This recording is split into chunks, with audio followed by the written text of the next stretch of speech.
dari sawah dan ladang di ranah Minang. Inilah saatnya berbagi ilmu dan inspirasi. Langgam Tani membahas seputar pertanian, perkebunan, peternakan, hingga inovasi teknologi pertanian terkini.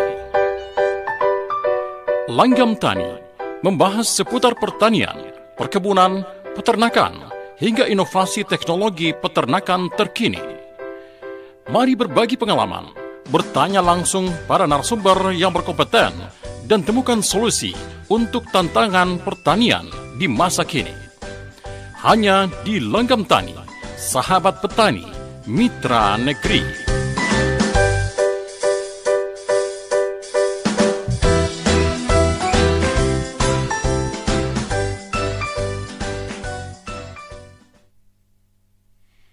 Assalamualaikum warahmatullahi wabarakatuh. Selamat pagi Dunsana Budaya dimanapun Anda berada.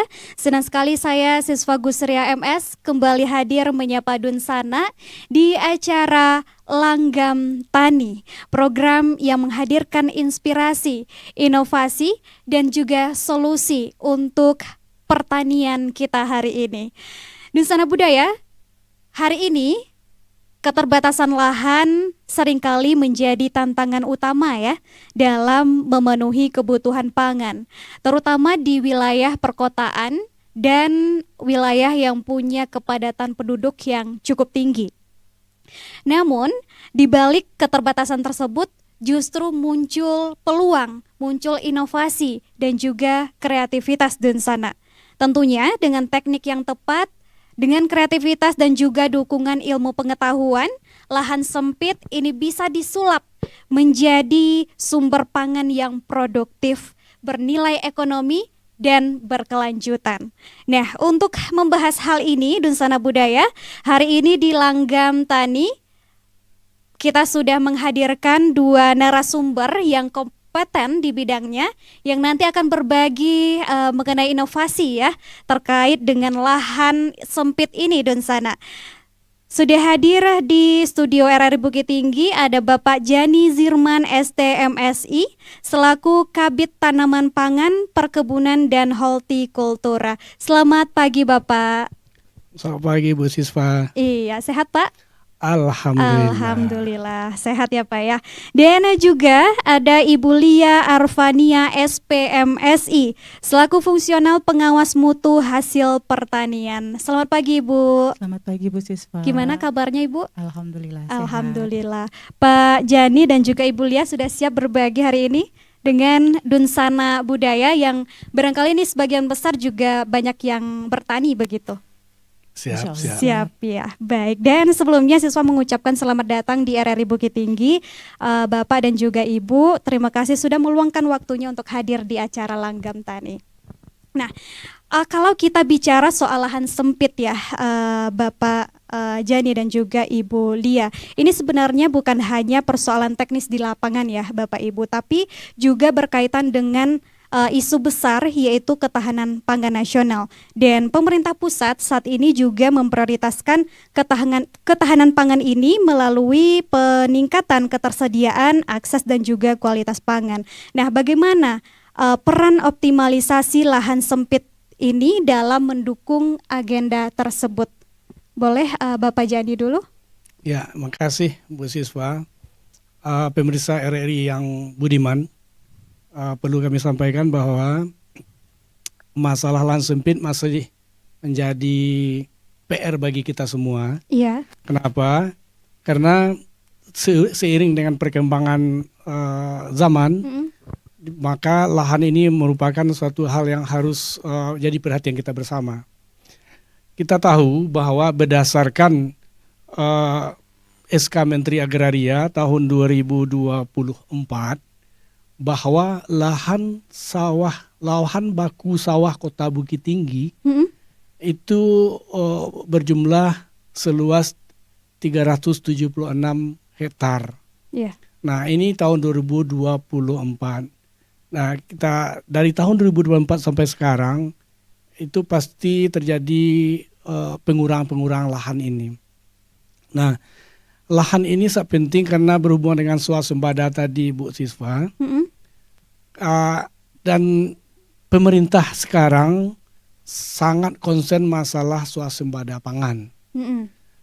Karena swasembada pangan ini akan sangat erat hubungan dengan masalah-masalah yang lain. Apakah itu masalah politik, ekonomi, dan lain-lain. Maka dari itu pemanfaatan lahan sempit ini merupakan solusi dari pemenuhan kebutuhan pangan masyarakat. Jadi kita dari Dinas Pertanian, Pertanian Kota Bukit Tinggi sangat concern juga tentang masalah pemanfaatan lahan ini. Karena kita tahu alih fungsi lahan yang terjadi selama ini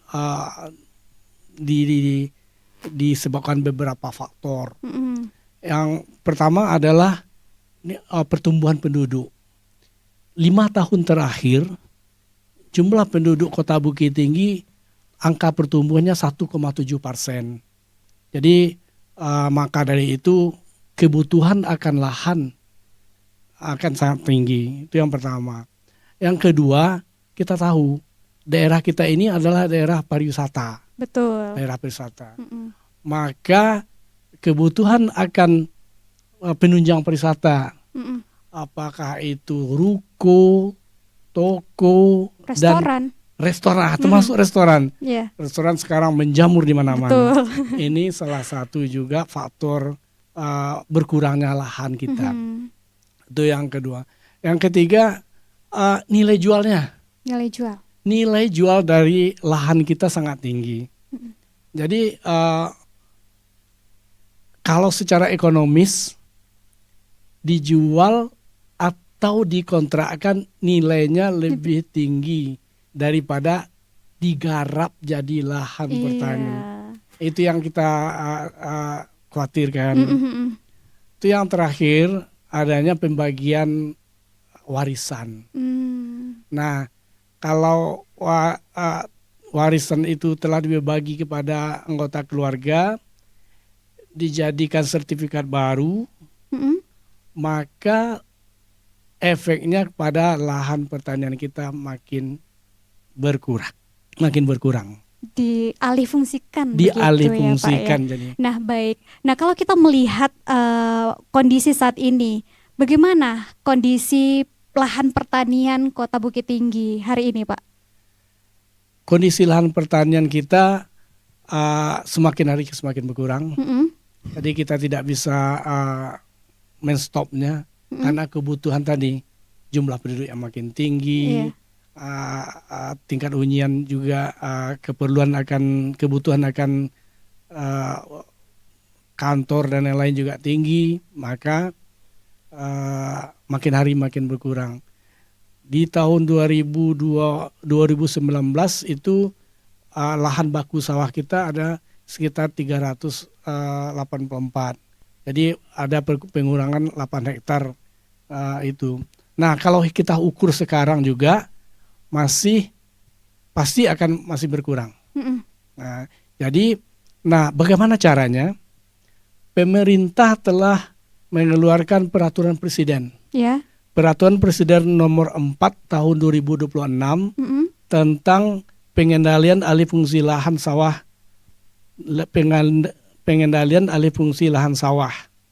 Jadi peraturan ini, Perpres ini keluar sebagai pengganti dari Perpres lama, Perpres 59 tahun 2019 tentang pengendalian alih fungsi lahan. Jadi begitu concernnya pemerintah agar memprotek lahan sawah ini agar supaya jangan berkurang. Itu Bu. Dan malahan ada surat tugas Satgas, dibentuk Satgas oleh Menko Perekonomian agar swasembada pangan ini tetap berjalan sesuai dengan rencana. Iya, saking saking diperhatikannya masalah ini, pemerintah Presiden Prabowo menjadikan swasembada pangan ini atau ketahanan pangan ini menjadi salah satu program prioritas ya Pak ya. Artinya ini benar-benar menjadi isu yang harus kita perhatikan bersama begitu. Iya. Nah, menarik sekali, artinya dari ruang yang terbatas, lahan yang sempit begitu, tetapi kita juga harus dituntut kalau kita tetap bisa begitu berkontribusi minimal dalam skala rumah tangga yang paling kecil gitu. Nah, kalau kita kaitkan dengan program swasembada pangan, apakah gerakan pemanfaatan lahan sempit ini bisa menjadi pondasi dari bawah atau dari rumah tangga dulu? Bapak atau Ibu Lia yang menjawab, boleh silakan. Boleh, terima Silakan kasih. Ibu Boleh, Lia. silakan boleh. Ya. Jadi kalau dimulai gerakan dari bawah itu bisa sekali Ibu Siswa seperti rumah tangga nantinya menggunakan metode hidroponik, aquaponik, tambulampot, budik damber, seperti vertikultur, begitu. Kalau dari skala rumah tangga, kalau dari kalau dinas pertanian itu kan membina kelompok tani. Nah, kalau dari budidayanya dari skala luas itu nantinya akan mengoptimalkan produksi, mengoptimalkan lahan itu dengan intensifikasi, yaitu dengan teknologi budidaya. Jadi bagaimana lahan itu berkurang, selalu berkurangnya tiap tahunnya, tapi produksi itu tetap, itu yang harus diusahakan tidak mengalami penurunan. Nah, kalau kita merujuk pada pengertiannya begitu, transformasi lahan sempit begitu. Nah, ini sebenarnya apa sih Ibu transformasi lahan sempit ini sebenarnya?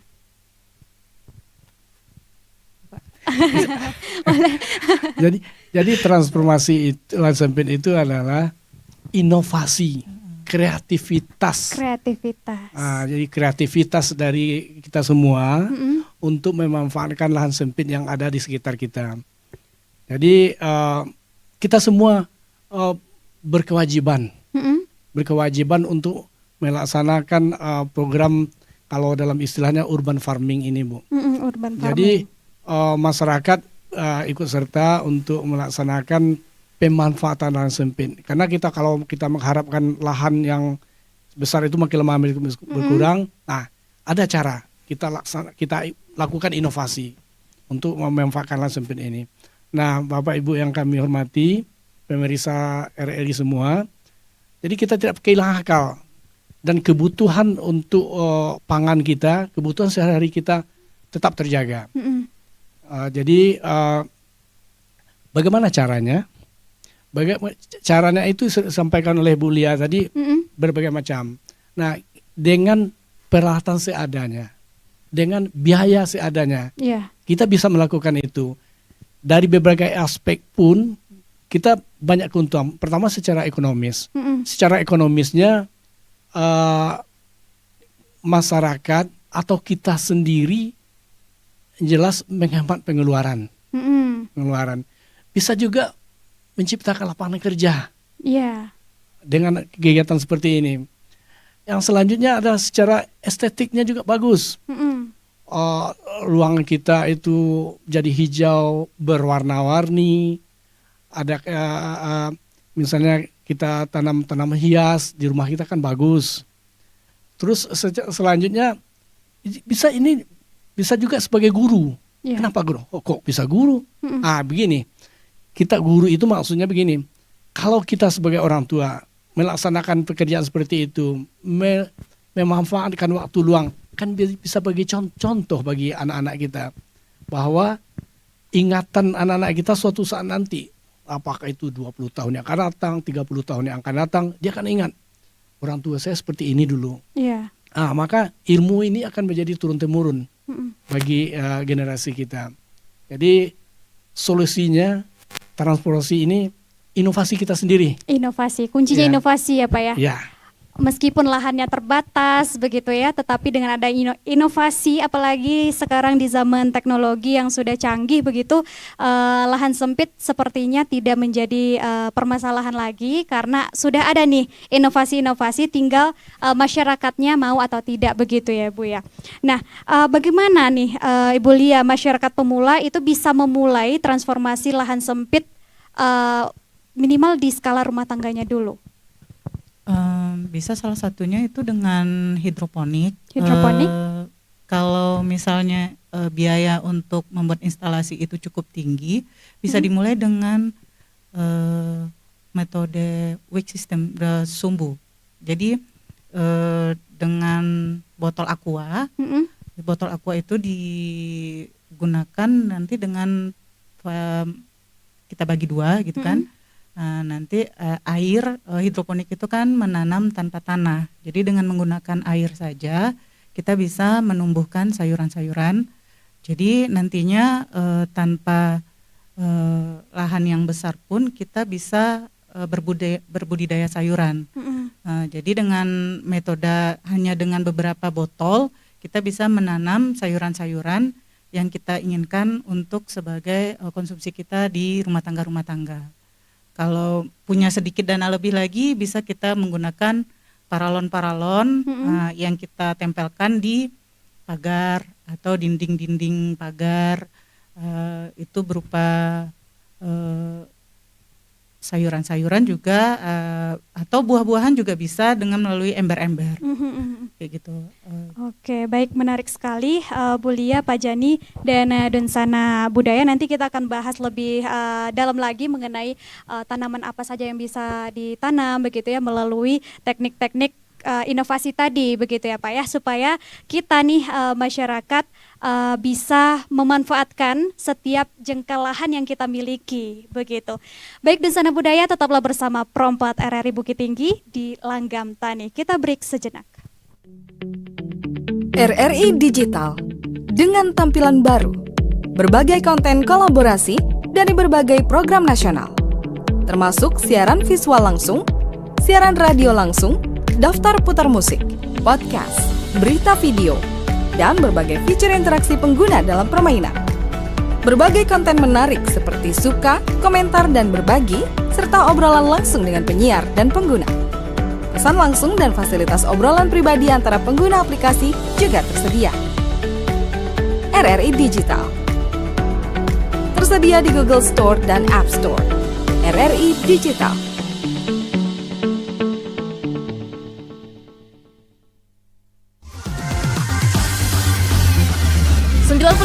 satu Pra2 FM, teman terbaik kamu. Kita bacain dulu postingan teman Pra2. Kali ini ada Mariana yang katanya pengen titip salam buat Mbak Nur yang lagi di Paris. Semangat berjuang ya. Wah, kalau gitu aku puterin lagu spesial buat kamu yang lagi berjuang tapi belum pernah diperjuangkan ya.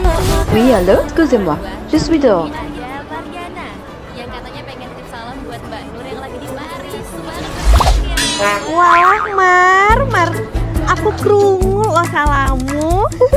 Matur nuwun lo, tombo kangen. Tak kirimi salam balik neng TikTok ya. Samo-samo.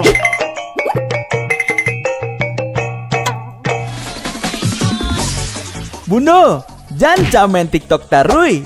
Ho ho ho ho ho ho ho. Bundo, awak baru dapat info lowongan Karajo di aplikasi. Elo-elo buyuang, banyak panipu. Ah, indang lah Bundo. RRI News.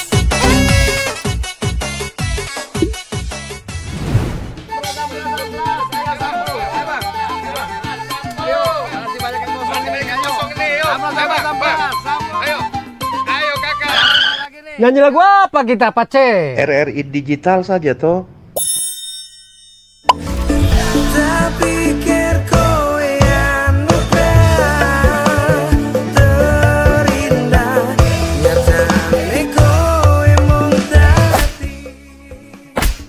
Paten kali lagu campur sari ini. Sesekali jazz lah. Linda, semangat ya manggungnya. Iya dong, kan mau bangun komunitas.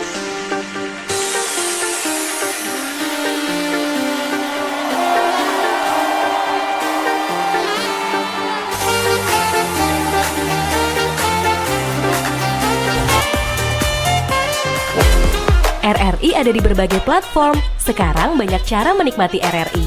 Kamu yang mana?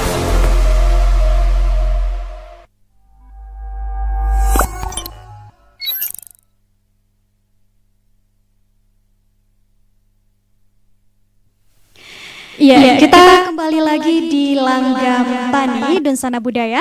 Dan hari ini kita membahas mengenai topik transformasi lahan sempit menjadi sumber pangan produktif. Bersama Bapak Jani Zirman STMSI selaku Kabid Tanaman Pangan, Perkebunan dan Hortikultura.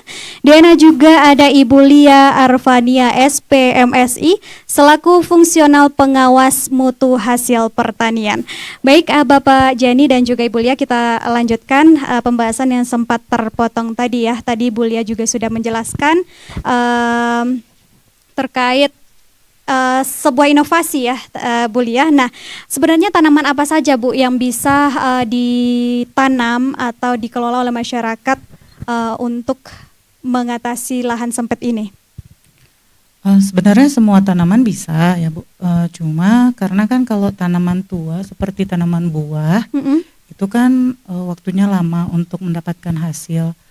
Kenapa orang-orang lebih suka kalau dalam pemula atau skala kecil, skala rumah tangga itu memilih sayuran karena itu kan umurnya lebih cepat panen, lebih bisa dinikmati.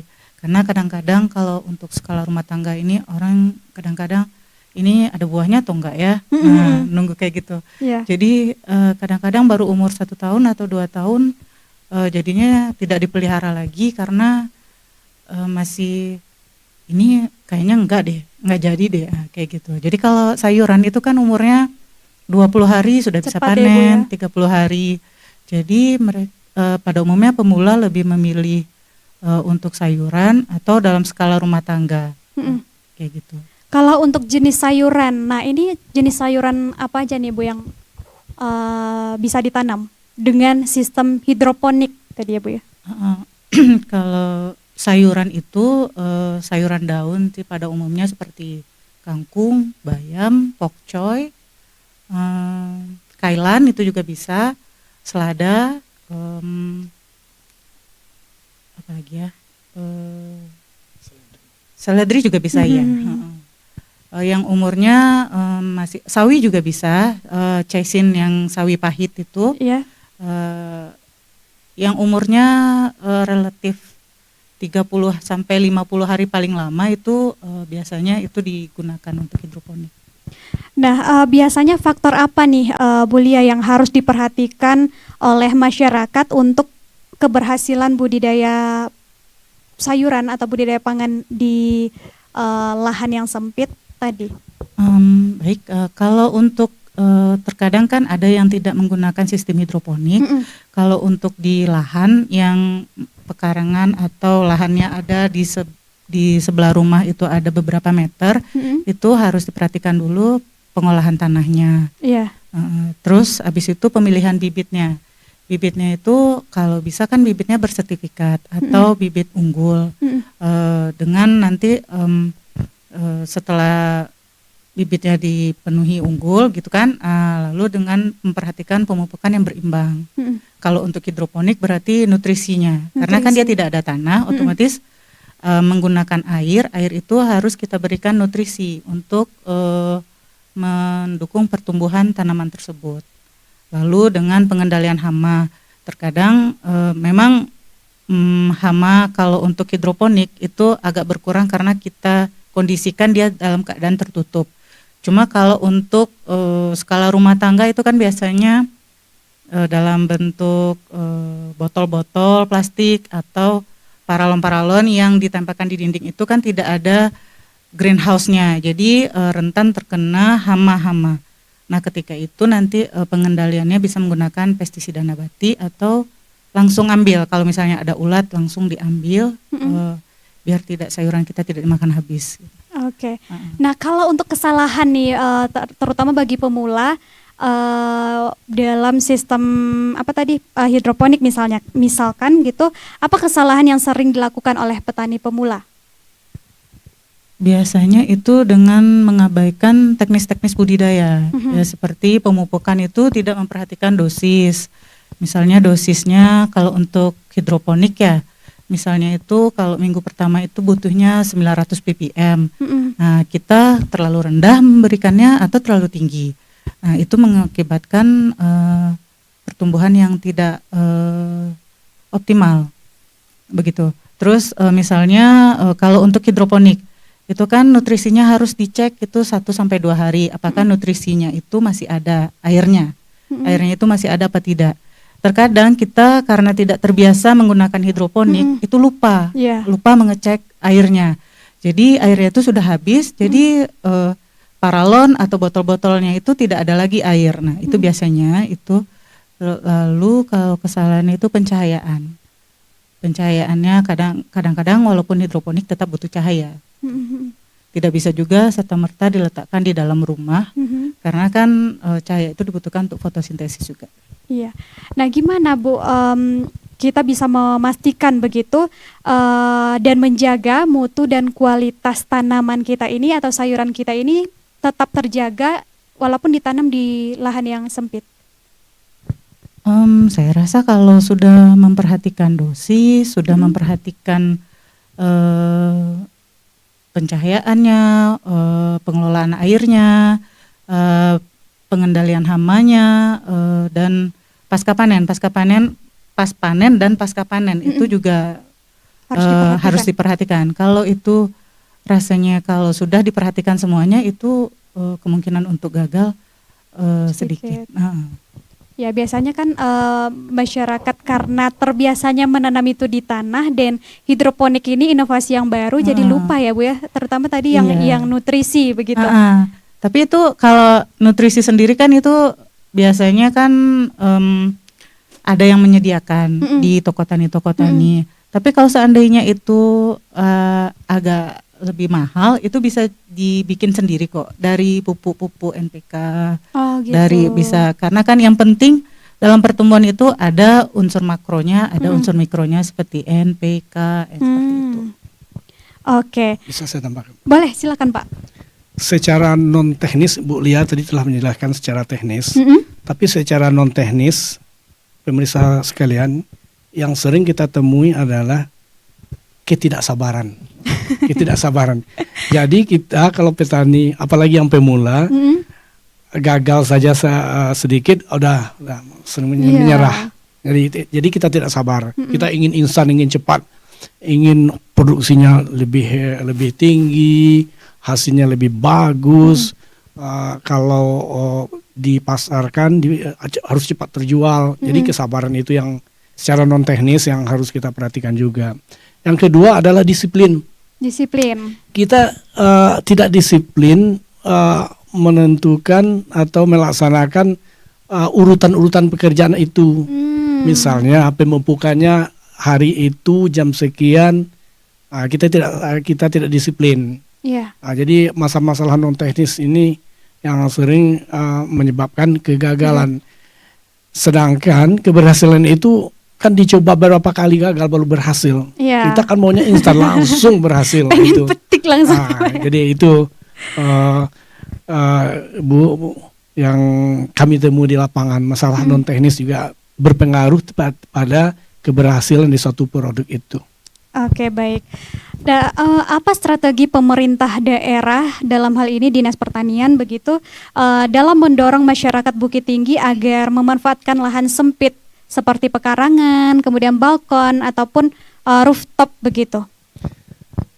Strategi yang kita laksanakan yang pertama adalah kita sebagai orang pemerintahan adalah orang yang dekat dengan masyarakat, dengan petani. Jadi kita melaksanakan sosialisasi.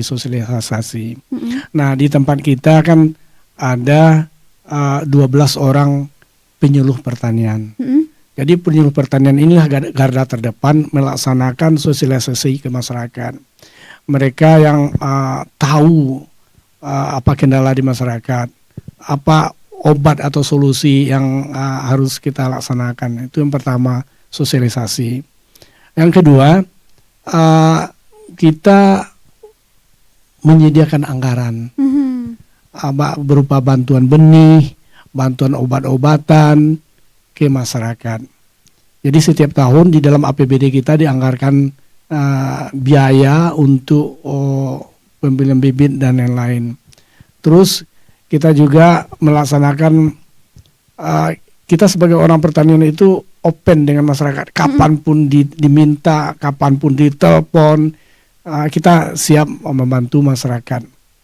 Jadi strateginya kita itu mendekatkan diri dengan masyarakat, berdiskusi dengan masyarakat, dan juga kita memberikan solusi lain, sepertinya misalnya begini, ada pelatihan-pelatihan di luar daerah, ada kegiatan-kegiatan di luar daerah, kita ikut sertakan masyarakat, kelompok-kelompok tani. Beberapa waktu yang lalu kita juga membawa petani kita melakukan mengikuti sosialisasi di Bank Indonesia tentang adanya kemungkinan terjadinya dampak dari El Nino. Ya, jadi masyarakat kita ikut sertakan, kita bawa dia. Jadi itu yang strategi yang kita laksanakan. Oke. Nah, selain untuk konsumsi rumah tangga seperti tadi ada sayuran begitu, apakah lahan sempit ini juga bisa diarahkan untuk menjadi sumber pendapatan masyarakat, Pak? Bisa sekali. Ini salah satu alternatif bagi masyarakat. Sekurang-kurangnya begini, Bu Syifa. Untuk kebutuhan kita saja. Misalnya saat ini kita perlu sayur, kita tidak perlu ke warung, kita tidak perlu ke pasar, di halaman kita ada. Dan kita tahu secara kimianya, secara kesehatannya produk kita bagus. Jadi secara materinya, secara ekonominya sangat membantu sekali. Dan kalau kita telah betul-betul mendalami, kita bisa memproduksikan, kita bisa memasarkan sekurang-kurangnya tetangga kita, sanak saudara kita, kawan kita. Nah, itu kita lakukan juga di kantor. Ada hidroponik, kita promosikan ke kawan. Malahan produksi kita sangat sedikit dari pemesanan dari masyarakat. Bisa Pak. Inilah ketahanan pangan itu ya Pak ya. Kita jadi bisa mandiri minimal untuk dapur kita dulu gitu, dan juga bisa menjadi sumber pemasukan. Kalau produksinya berlebih kita jual ke tetangga gitu ya Pak ya. Nah, kalau di Bukit Tinggi sendiri, Ibu Lia, selain komoditi pangan begitu, apa komoditi unggulan lainnya dari Kota Bukit Tinggi? Kalau dari Kota Bukit Tinggi, dari komoditi hortikultura itu tanaman hias, Ibu Sispa. Tanaman hias. Khususnya tanaman hias daun. Jadi kalau Kota Bukit Tinggi itu karena daerahnya sejuk, jadi yang lebih optimal itu pertumbuhannya itu tanaman hias yang daun, yang lebih mengutamakan daun seperti anthurium bunga, philodendron, anggrek. Anggrek itu kan ada anggrek spesies banyak itu di Kota Bukit Tinggi. Oke, kalau untuk peluang pengembangan tanaman hias di Kota Bukit Tinggi bagaimana Ibu? Kalau peluangnya itu sangat bagus, cuman tantangannya ini saat ini adalah permintaan pasar yang sepi. Karena kalau dari acara-acara provinsi, itu kalau Kota Bukit Tinggi itu tidak turun dalam tanaman hiasnya, agak kecewa mereka. Karena Kota Bukit Tinggi itu kan seperti ada acara-acara pameran, pameran itu Bukit Tinggi selalu diharapkan kehadirannya, karena nantinya kan Bukit Tinggi itu membawahi Dinas Pertanian, khususnya membina itu 11 kelompok tani yang bergerak di bidang di komoditi tanaman hias. Jadi pada umumnya kalau ketika ada lomba, ada pameran, yang bersifat promosi pemasaran itu kami selalu biasanya turun itu di provinsi bahkan sampai ke nasional. Oke. Nah, tadi Bu Lia sudah sempat singgung adanya dengan komunitas begitu ya. Nah, apa peran kolaborasi antara pemerintah dan juga komunitas atau bahkan pihak swasta barangkali dalam mengembangkan pertanian skala kecil di lahan yang sempit ini? Pemirsa semua, jadi peran pemerintah di sini terhadap komunitas yang jelas kita melakukan pembinaan. Melakukan pembinaan ke kelompok tani, kelompok wanita tani, gabungan kelompok tani. Kita selalu melakukan dialog dengan mereka. Yeah. Terus kita dalam apapun kegiatan kita melibatkan mereka. Jadi kita sebagai yang membuat aturan, melaksanakan semuanya, yang masyarakat itu kita libatkan, Bu. Begitu juga dengan ada informasi-informasi lain. Kita juga melibatkan mereka, dan lagi kebiasaan kami di Dinas Pertanian ada grup WA belanja-belanji namanya. Apa tuh Pak? Ini bagus ini. Ini bagus ini. Belanja-belanji. Jadi di grup itu kawan-kawan mempromosikan. Ini bagus ini, mempromosikan produk-produk dari masyarakat kita, bahan pangannya, apakah itu sayuran, buahan, apakah itu juga ikan. Jadi itu salah satu cara bagi kita untuk mempromosikan mereka dan juga membeli produk mereka. Jadi kan kita kan miris juga, mereka telah kita bina, kita memberi bantuan, setelah itu kita kan seperti hilang komunikasi. Nah, kalau di Dinas Pertanian, enggak. Kita tetap berkomunikasi, bagaimana caranya kita beli produk mereka dan juga kita ikut memasarkan. Contoh saya sendiri, rata-rata saya selalu beli. Kalau ada di grup itu, Bu Lina juga aktif ini, yang mempromosikan produk daripada masyarakat kita, rata-rata kita beli, sebentar dah sold out, habis. Sebentar udah habis, terlambat aja kita habis. Jadi itu salah satu cara juga bagi kita, bagi pemerintah, bagi Dinas Pertanian untuk meningkatkan penghasilan mereka. Jadi kita itu tidak tinggal diam, mereka tidak kita tinggalkan. Mulai dari pelatihannya, mulai dari pembinaannya sampai produknya kita beli. Itu yang kita laksanakan, Bu Siva. Luar biasa, mutualisme ya Pak ya. Dan kita membeli langsung dari masyarakat itu juga jelas begitu Pak, bibitnya kita tahu, kemudian dan pastinya hasilnya juga hasil yang terbaik begitu ya Pak. Nah, gimana cara mengubah mindset masyarakat bahwa bertani itu tidak harus menunggu lahan yang luas begitu. Dan dengan adanya inovasi ini kita bisa kok bertani walaupun lahannya sempit.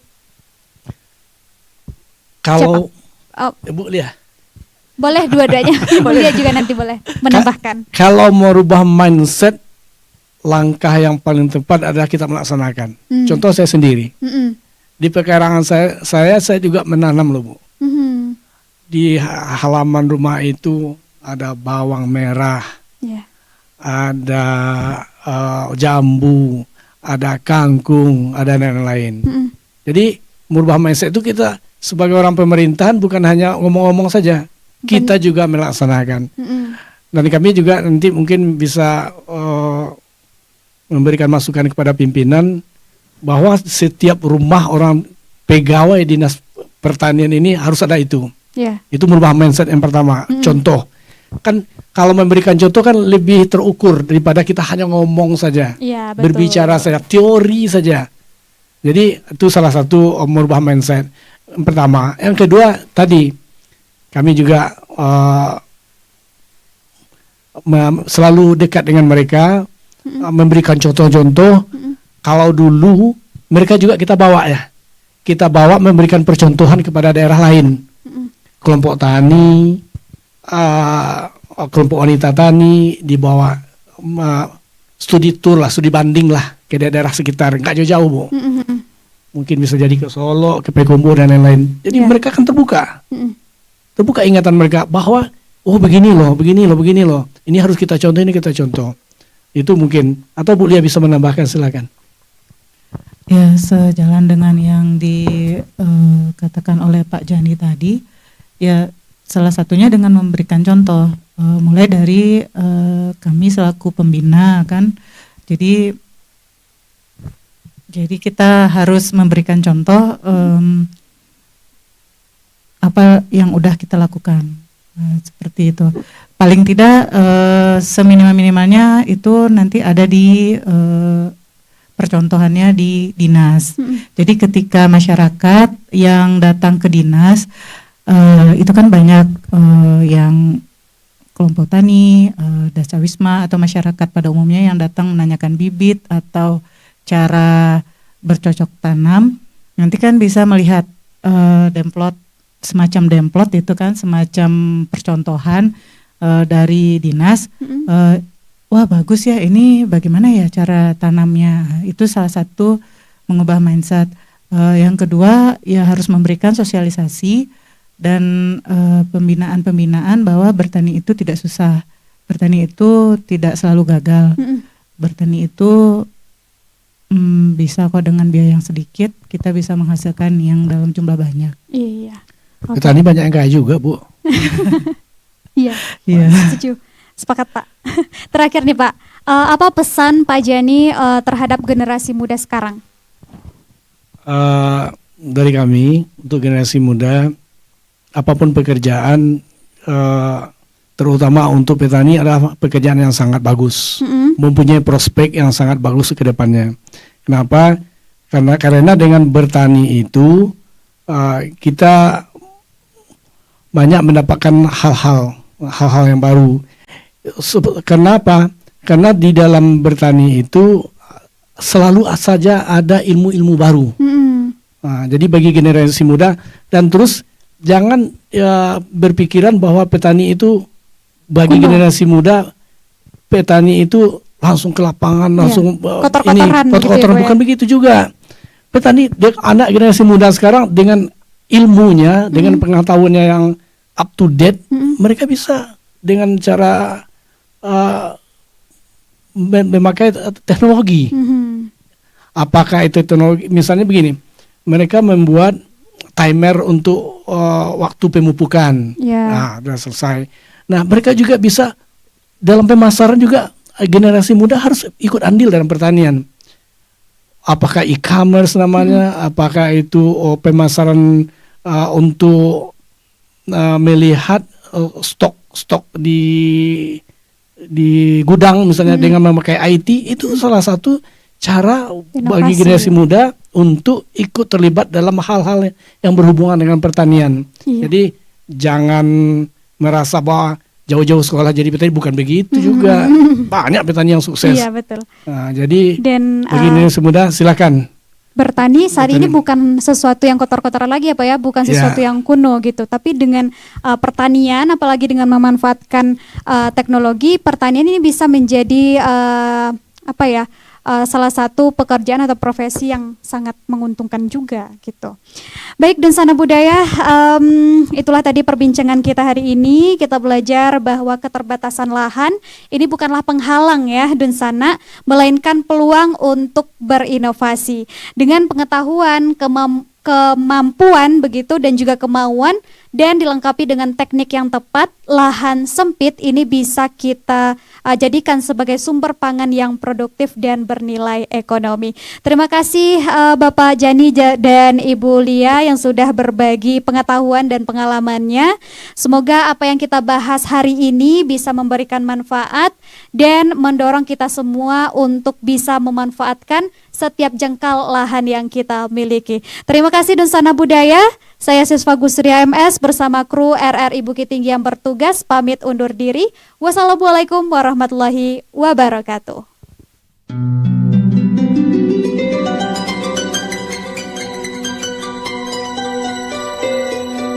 Terima kasih Anda telah mengikuti Langgam Tani. Teruslah berkarya, teruslah menanam harapan. Langgam Tani, sahabat petani, mitra negeri. Sampai jumpa minggu depan dengan topik yang berbeda.